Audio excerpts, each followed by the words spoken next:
And we are back again. So, what gems are we going to get in store for us now?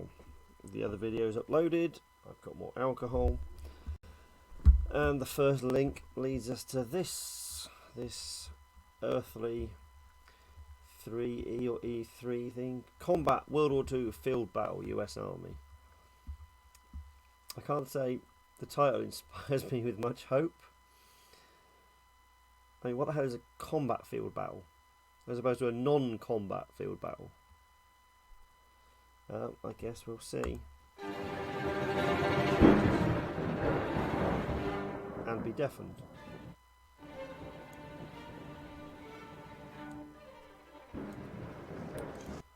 World War Living History Reenactment. A living history reenactment. So are they... 11 seconds. It really confused me. A living history reenactment. So are they reenacting living history? Or are they doing living history of reenactors? And anyway, living history reenactment. They're reenacting living history. Okay. Anyway, right. So we got some fucking ginormous hearts on there. I mean, yeah, you know, each to their own. Nice orangey, early soft webbing. Oh, you got to love the jacket. The jacket's rolled up with no sleeves. Amazing. Okay, yeah, this is probably about as good as I think it's going to be. Yeah, you guys are good to lock and load. They can lock and load. Oh, are they? Oh no, I was going to say that's how all the 101st Troopers arrive, isn't it? By jeep, but they're not. I don't think.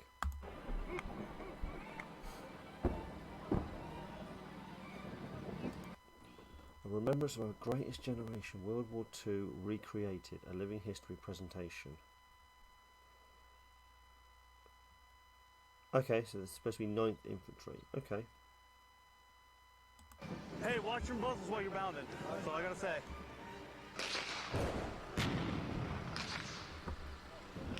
Target right side! Okay. Let me just rewind a split second there. So you hear a shout, Tiger, right side. See how these guys react to that.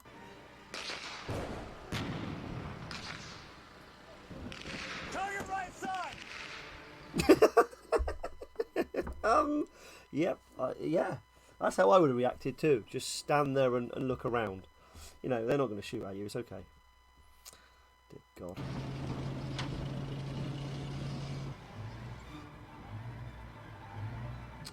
Oh, bless. Oh, let me just... Oh, can I use the arrow things? Oh, too much. Right. Let's have a look at these boys. Oh, we got cut. Oh, and they're... I assume they're all going to be 502. Oh, if not, he's obviously 506 because he's got a cartridge belt. At least they've got rifles, so we give them a point for that. No net, no scrim. That's a cartridge belt. Oh, 1911. No CC2, no shirt. Dear God. I think we know the way this video is going already. Going to shit.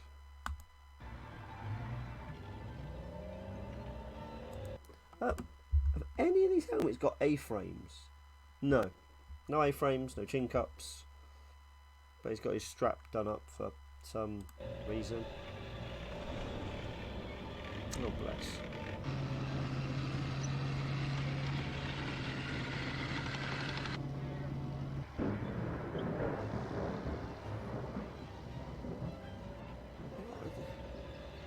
It just looks like utter nonsense. It's just people walking around. And it's like a battle briefing at War and Peace where we used to get round the back and all meet up and just talk shit.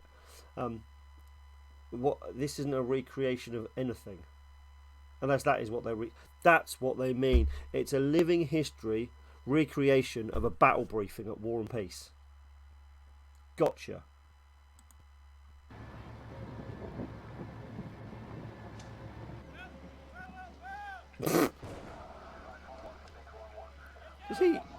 Did he mean to do that? That was brilliant. No, obviously not.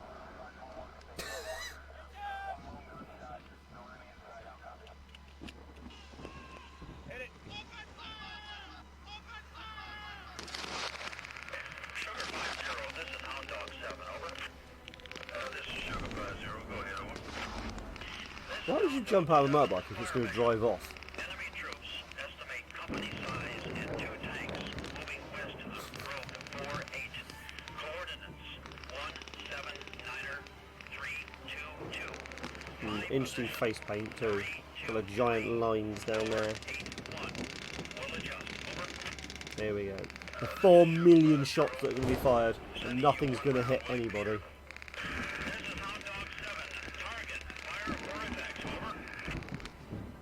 Like running with a radio that doesn't have an aerial. Who do you think he's going to be talking to?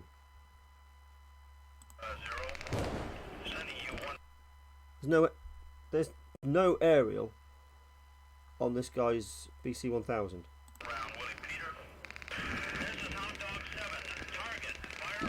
And like you could ever run with one of those radios and portray a message. I mean, it was hard enough to use while sitting down.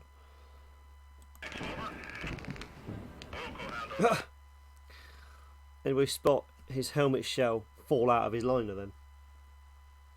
I'm going to rewind this about 9 million times. Watch carefully this guy. Ducks down. There goes his helmet shell.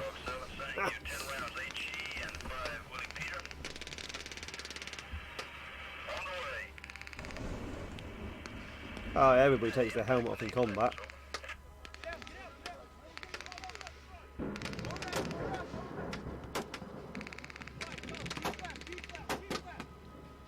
And we'll ignore the fact they're straight pull grounds. You know, that can't be helped, I get that. It's just the fact the amount of rounds being fired. And these guys are just pretty much in the open. These guys are in the open, he's in the open. Oh, that's it. That's how everybody arrives in combat, in the back of a Jeep. Yeah.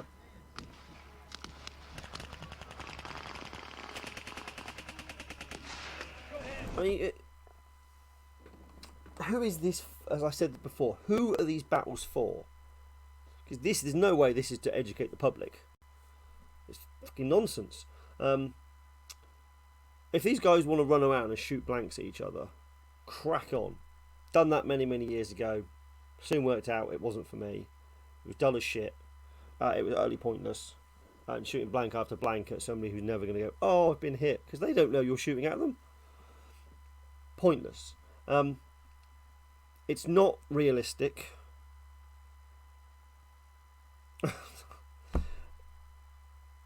There's no sense of urgency. They're all obviously bulletproof. Yeah, these things are just utter nonsense. If this is being watched by the public, I feel sorry for them.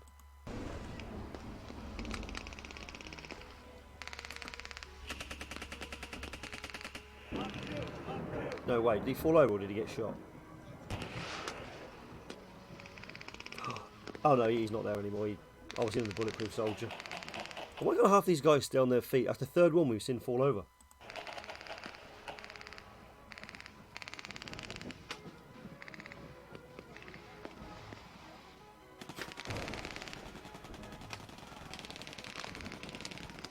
What is the point of this? Has anybody been hit? Oh dear. I mean, this is just one step up from playing with Action Man, as far as I'm concerned. It's like watching the A-Team, you know. It's just... I wouldn't even say it was particularly enjoyable. And yeah, I get why somebody sent me this, because they know exactly what my reaction is going to be to this crap.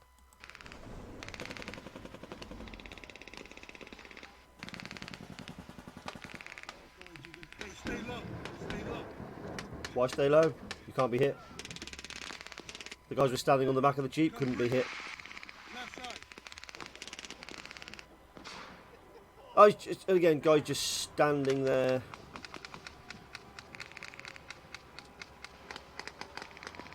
Oh my God, somebody got shot. Wait, guy's grinning his head off. I'm not surprised. I would be too, mate. Or crying.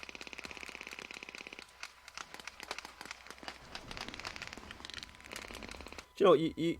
They need to film like the Germans for about 3 seconds and the Americans for 3 seconds. They could have just done it on a loop like that for about however long this is, 20 minutes, because nothing is happening. Here we go. That's the Germans again. These guys again. Wait for the Germans again. Oh no. Oh, back to these guys. Yep, he can't work his gun. Back to the Germans. Yeah. See what I mean? And back to them. He still can't work his gun. Wow. So ineffective gun training. Bulletproof soldiers. Farby 502. Our medics are always bulletproof, we know that. Grinning Germans. Oh, here we go. And to top it off, he resorts to pulling out a 1911. Of course he does. Because every fucker had one. He's going to wave his white t-shirt in a minute of surrender, put on his sunglasses because the sun's out, and smoke a big fat cigar.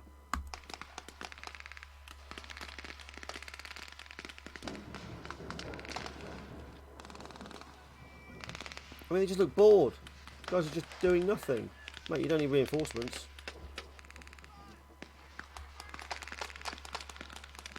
Oh, love the pose.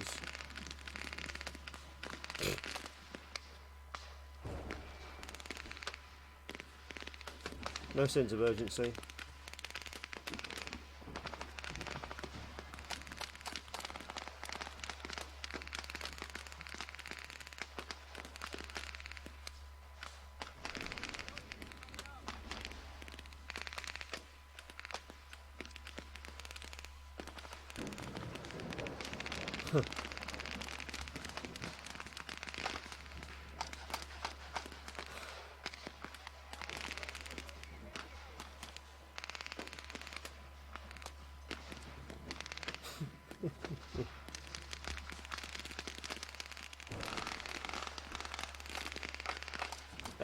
We're laying in the open. Jesus, well, I can't. Let's jump forwards. This is. Oh, was that a tank we saw, or was it another Jeep? Yeah. Everybody in the open. A Bren gun carrier with a. How is that on the back? Some sort of small pack.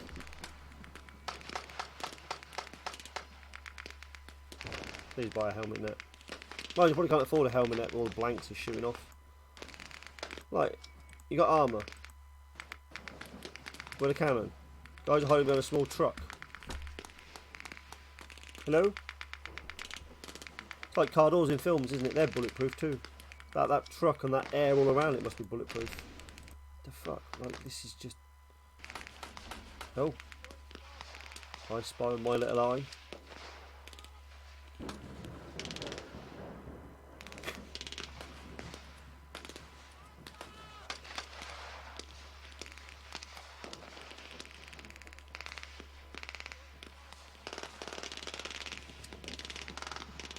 My God, he's obviously tired.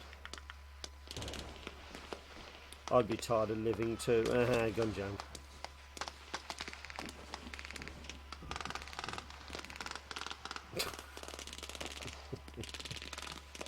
Oh, of course the British arrived. This reminds me of Overlord show. The battle was supposed to be in Italy. So remember, the key word here is in Italy. So, the 101st turn up, the 82nd turn up, the Russians turn up, the French resistance turn up, the British turn up. Now, yes, some British were in Italy. I don't think this regiment was. And this is just as daft. Jesus, anything else going to happen? This tank's just going to drive and sit there, no doubt. And what the fuck? What is that thing? Too far. Oh, it's like a half-size Sherman. Bless. You got other vehicles which are just sitting there. Oh God, I can't wait for this to end.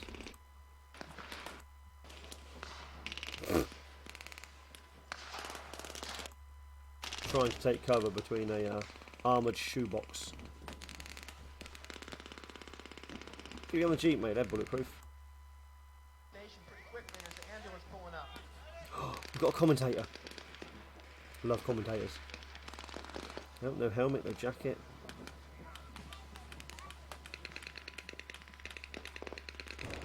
Ah, lovely white t-shirt there.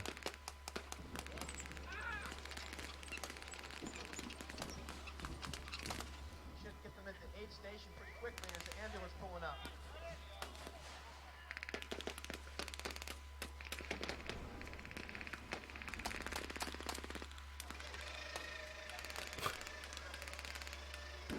Oh, that noise.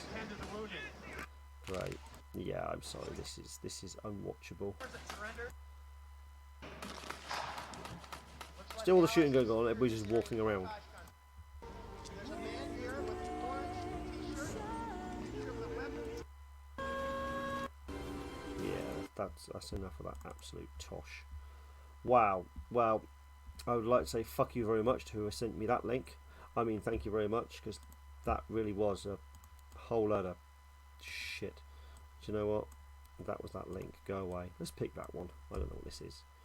What was that? 16 minutes. 16 minutes of misery. Let's hope this is at least funnier, better, more enjoyable. Anything other than that. Or it'll be nothing. The 76 invasion. Oh, I can't hear you. And it's being weird. Oh, don't worry, I'll start him again when I've got some volume. I think I've really improved on this impression. Nope, it says he's improved. Hey guys, it's World War II Studios, and today I'm doing another D-Day. Well, off the bat, it's clearly CC2'd. It's probably well, I don't know, because you've got a gas mask bag for like early, but you've got bandoliers. Well, I guess bandoliers could be out early. A canvas sling though, don't think the first of those is sort of July-in normally. I think of one picture of a guy carrying around with a canvas sling. Why is everything orange? What the hell's stupid computer? Orange rigger pouches. At least they are rigger pouches, not a cartridge, but another rigger pouch. Okay, scrim isn't awful colours. Okay, this could be okay. Your video for the 101st Airborne.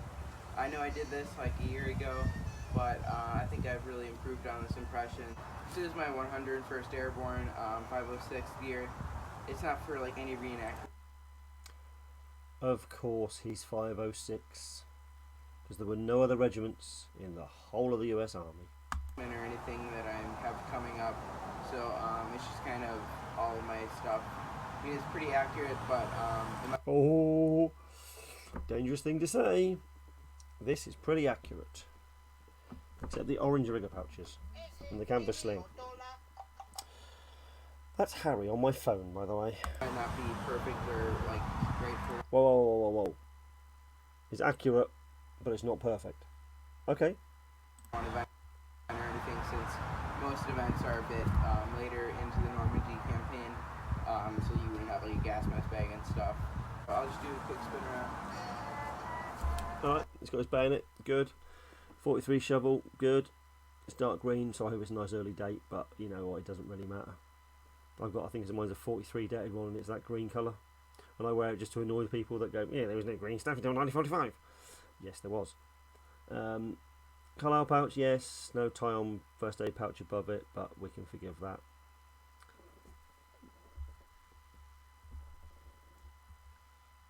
You know.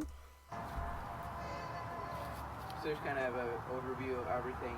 So this is my rifle. Obviously, it's just my. Jesus, those rigger pouches are horrible, aren't they? Shoulder pads look a bit odd, but can't really tell. Oh, the scrim. I like the scrim. Scrim's good. Scrim's nice. Good colour. Same 1942 dated Springfield M1 Grand. I do have my canvas sling on there right now just because. Everything looks very light because the sun's out. So where the scrim looks a bit sort of tanny, it's probably a lot darker brown than it looks. Same as his jumpsuit. You can see it's been CC2, but it's so bright, it looks quite light. I don't have a really good reproduction leather sling. Some canvas slings were used as early as Normandy, but As early as Normandy, there's an odd statement. Yeah, I mean, Normandy, they were in Normandy for quite a while, I believe, until the end of the war. Yeah, as I said, I think July, there's a picture of a guy carrying a grand. I couldn't tell you what unit it was. But you won't see too much of it. But yeah, so I'm still using that. So for my helmet, as you can tell, it's Yes, just a good scrim. shell with nothing painted on it. Why? Why is there nothing painted on it? This is an original shell that I got not too long ago. It's actually a 1945 shell. Yeah, I do have a 19. I think it's a 1943 dated shell, but that's the one with my engineer symbol painted on the side.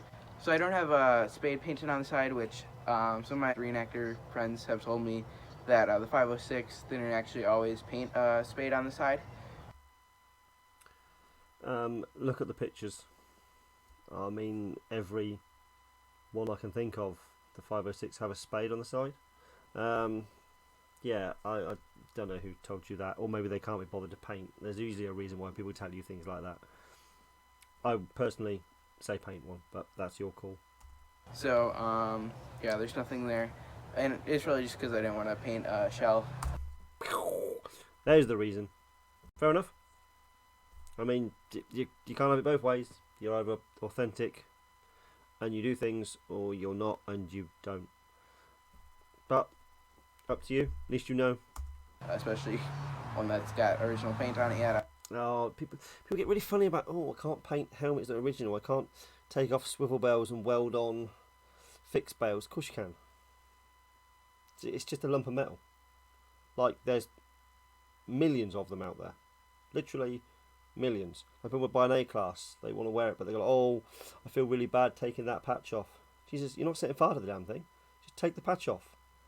It's thread. Somebody literally sewed that on. You can sew it back on if you really want to. Yeah, people get really precious about these things. You bought that to use, so use it. I'd never paint over an original. So then got my original strap on there, and then too, which is like a later war strap, but yeah, I'm just using it for that.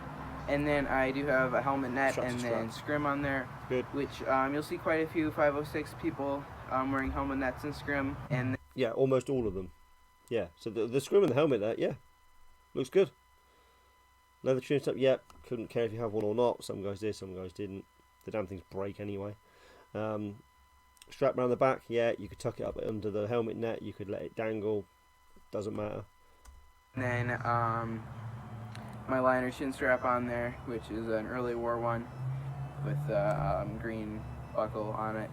And then my airborne liner, but it's like all new stuff in there from J. Murray. I do have an original, another one original, which is an airborne one, which still has all the original lining in it, but I didn't feel like putting that one Yeah, I wouldn't be using on that. today and in the shell, so I'm just... Like, something rare, yeah, don't use it. If it's common as muck, you know, then yeah, use it, abuse it, make it what you need it to be. Yeah, I wouldn't use an original liner either. Using this. So then for my uniform, I'm wearing my M42 jump uniform. Yeah, I've had this one for a couple years now. I mean, it's still pretty good. It's like a cheap Chinese production, but it's actually like a pretty high quality one, I guess.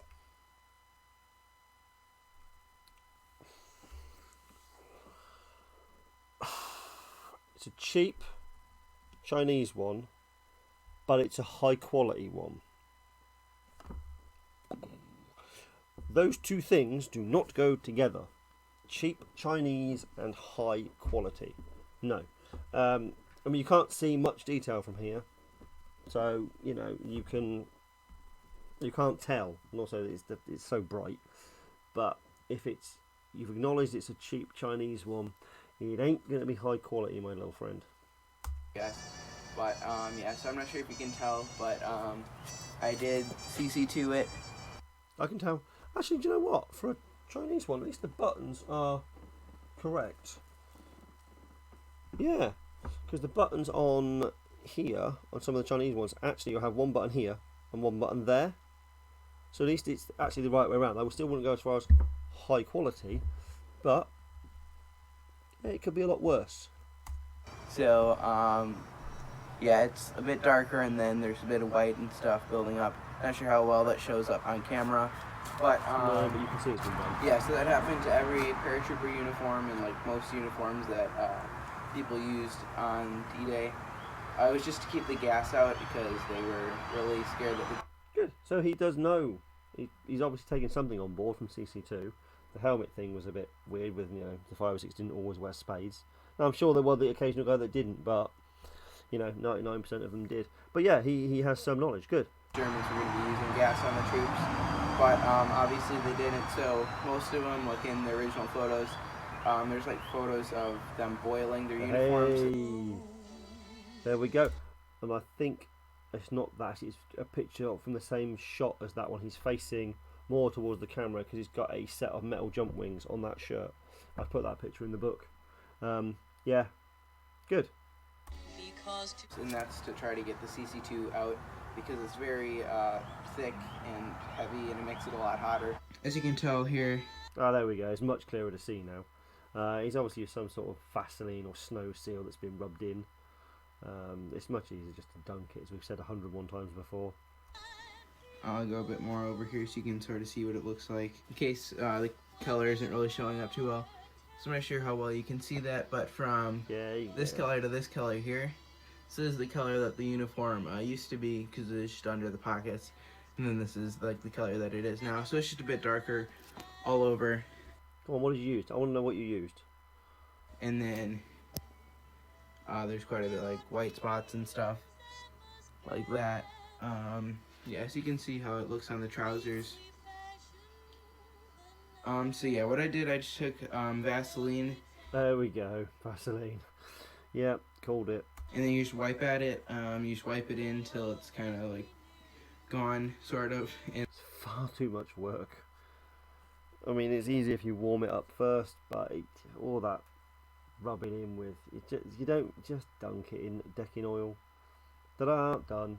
And then, yeah, and then I put some flour on it, and that's how I got the white spots. And that's like while you're putting the Vaseline. Well, I did do I used white chalk and just sort of, ground it up into powder and sort of rubbed it into places, but unless you're doing immediate pre-jump, it's not going to be on there for long. You're jumping at night, it's damp, it's cold, you're going to be crawling through wet grass, you land in water, that white residue is not going to be on there for long.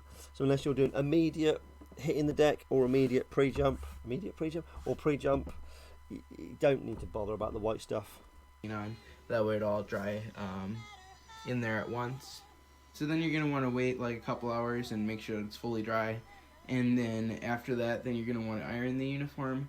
And that is just going to get all the like oiliness off of it. So that way it won't like be oily and get on your gear or anything. Yeah, but I think it looks really good.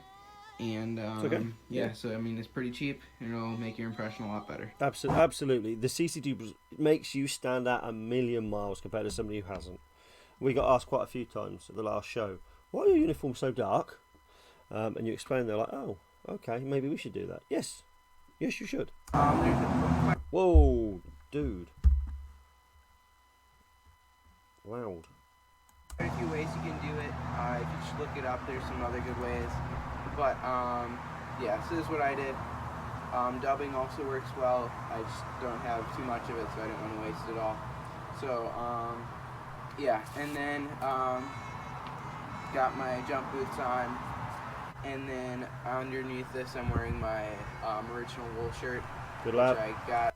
I would say it's great if you can wear an original shirt and tolerate it. I cannot. It itches to hell and back.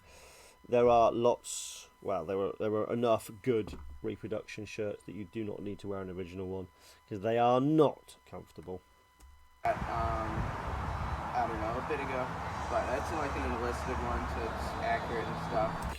Again, there really isn't such a thing as enlisted shirts and officer shirts. I know people go, they have to have the collars of an officer, epaulets if they're an officer. You look at the pictures. officers are wearing ones without epaulets, and enlisted men are wearing ones with epaulets. They were probably designed for those specific roles, but they certainly wasn't followed. And the same with belt buckles as well. You see enlisted guys with the officers' belt buckles, and vice versa. Which they all would have worn on D-Day. So then I'm also wearing my gas breast guard over here, which needs folding. When they came folded. It was like folded like that, and yeah, then the lines are quite distinctive. And then when you put it on, screw it to hell and back. Unless you're doing, pre-jump or immediately on the deck, that thing is going to be battered to shit. Screw it up, stamp on it, rub it with some sandpaper. Abuse the thing. It should not look new. It should look abused. Yeah, most of them took them off like right away because it's really annoying. But I'm just leaving it on here for now, just so you guys can see it. And then I have my 101st Airborne patch on the side as well. Sadly, I can't be an arsehole on patches because I can't see it. Sorry. So then for my web gear and stuff, so obviously I'm wearing my M6 Gasmas bag, which I think was from Epic Militaria. I got it for cheap just because they had made it wrong, but I fixed what they had done wrong. So yeah, it's a pretty good gas mask bag, I guess. I'd probably recommend getting at the front, but obviously that's going to be a lot more expensive. So it just depends how much you want to spend to get your stuff.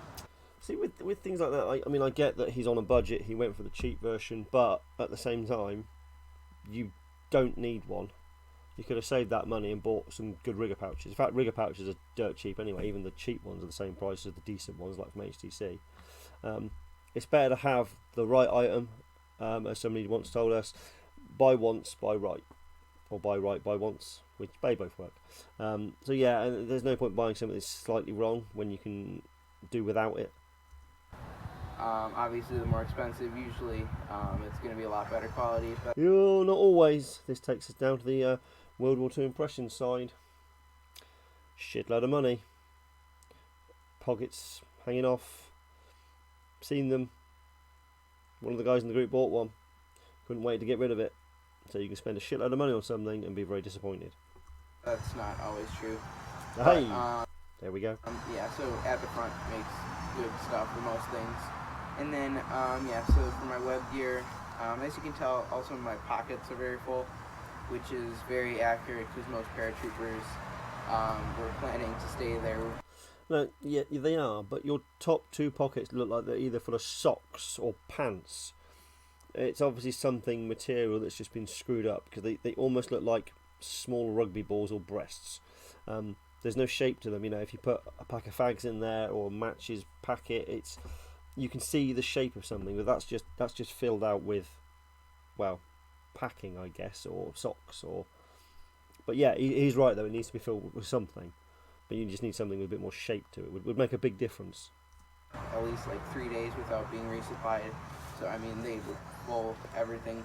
I'm probably not even carrying nearly enough stuff. Lots of them would totally fill out their musette bag and pockets, and then have an extra GP ammo bag and stuff. Okay, I thought we were going to go down the route of they carried 28 boxes of rations, a typewriter, a baseball bat, a crate of Coke, but no, we didn't, luckily. Hence why I was grimacing at what was coming next. But yeah, this is just what I'm wearing for now. So then I've got my at the front bandolier here.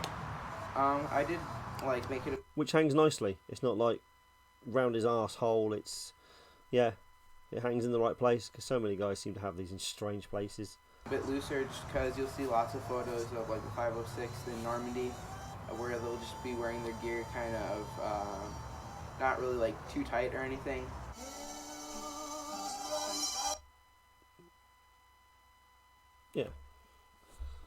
Yeah, so there we go. It's just over his webbing. I'm not sure if that's just because There we they go. didn't want to have Perfect. it all on super tight for the photos or anything. Or I don't think they really give a fuck about people taking pictures of them personally, but if that's actually how they wore it all. So I tried to capture that a bit. Yeah, you also see lots of them carrying their canteen in the front.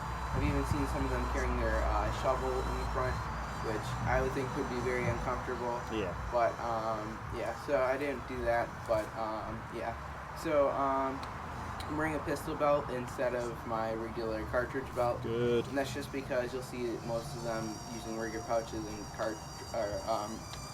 As a blanket rule, 501 cartridge belts, 502, 506 pistol belts and rigger pouches. Of course, there's exceptions. We don't care about the exceptions. We go for average. Trigger pouches and then the pistol belt instead of a cartridge belt. So I just wanted to do that, especially since lots of reenactors will just use the cartridge belt, which I mean it's accurate. It's just No. It's not accurate. It's easy because people are fucking lazy. They don't want to go and find decent rigger pouches. They don't understand rigger pouches.